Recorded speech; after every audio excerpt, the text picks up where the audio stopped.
Cette semaine, nous demandons à Stéphane Lamy, le coordonnateur de l'équipe médicale de l'Impact de Montréal, comment atténuer une crampe musculaire.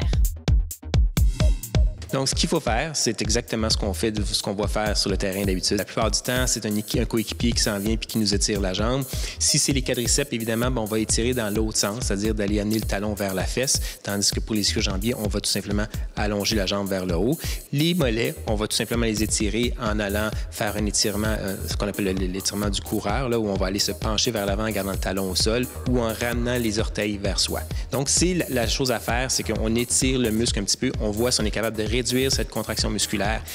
Ce qu'il faut garder en tête, par contre, c'est qu'une fois que cette contraction-là s'est installée, le muscle est fatigué et il est un petit peu plus fragile. Ce qui veut dire que si on décide de jouer sur une crampe musculaire, on a un petit peu plus de potentiel de se retrouver avec une déchirure ou un étirement musculaire parce que le muscle, il est contracté et même si on ne le sent pas aussi contracté, il reste quand même plus fragile. C'est d'ailleurs la raison pour laquelle, la plupart du temps, les joueurs professionnels, quand ils en arrivent là, demandent à être substitués.